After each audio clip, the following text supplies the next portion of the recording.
All right, we're going to dive into a story today that you probably think you know inside and out, but we're going to look at it through a completely different lens, one that pretty much flips the script on everything you've been taught about how humanity's troubles all began. So let's just jump right in. We all know this story of the Garden of Eden, right? It's foundational. But what if the popular version is the simplified one, the for kids version?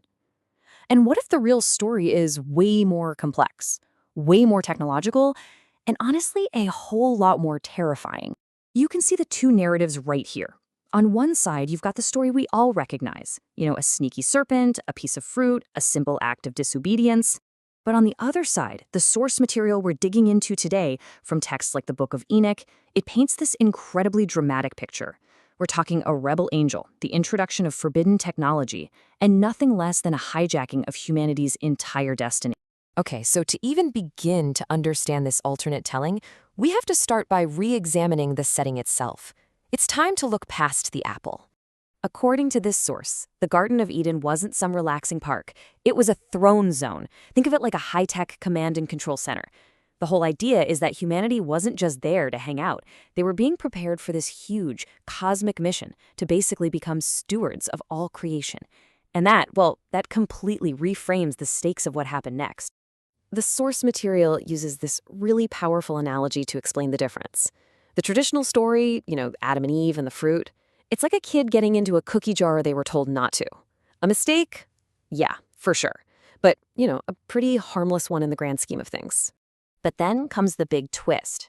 This version of the story says, no way, it wasn't a harmless mistake. It was more like an intruder breaking into the house, finding that same child, and handing them a loaded gun and explosives. The key here isn't the child's choice. It's the introduction of an outside, malicious actor with a truly devastating agenda. So, who was this intruder? Let's pull back the curtain and unmask the figure at the very center of this cosmic hijacking. This rebel intelligence who literally engineered the fall. So where does this wild story even come from? Well, it's from an ancient text called the Book of Enoch, which is fully preserved in the Ethiopian biblical canon. And it names this character directly. He wasn't a snake. He was Azazel, a leader of a group of angels called the Watchers, who were supposed to be, watching over humanity. And get this, Azazel didn't offer them fruit. He offered them technology, forbidden knowledge. He taught humanity metallurgy, how to forge swords and shields, for war. He showed them the secrets of making jewelry and cosmetics, not for beauty's sake, but to fuel vanity, seduction, and ultimately, distraction.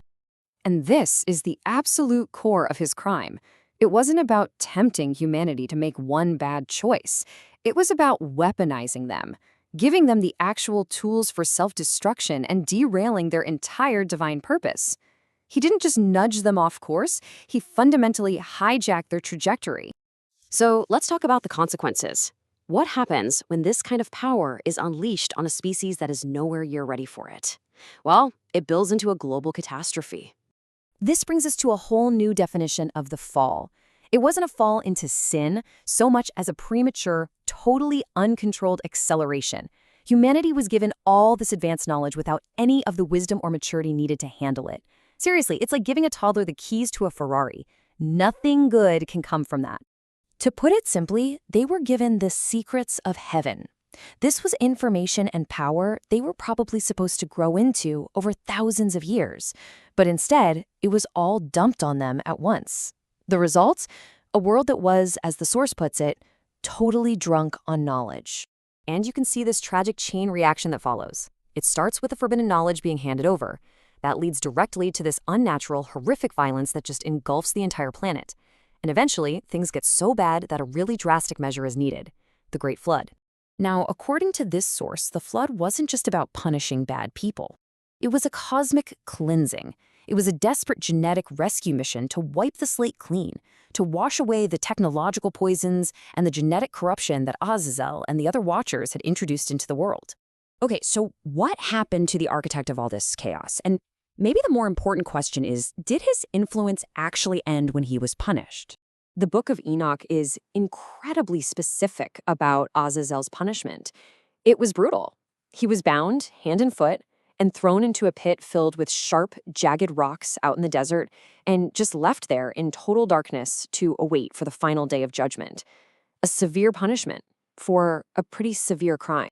And that brings us to the really critical question, the one that matters to us right now. Okay, Azazel was locked away, his rebellion was stopped, but was the system he installed ever actually dismantled? Or is his influence still echoing in our world today? The source material we're pulling from makes this really bold claim that the systems of the Watchers, these systems built on war, on vanity, on distraction, the very things Azazel taught, are not ancient history. They are still influencing and shaping our modern world. And so we end on this final thought. What if the fall of man wasn't a one-time event that happened and was over and done with thousands of years ago? What if it was the installation of an operating system, a system of corruption and distraction that is still running in the background of human civilization today?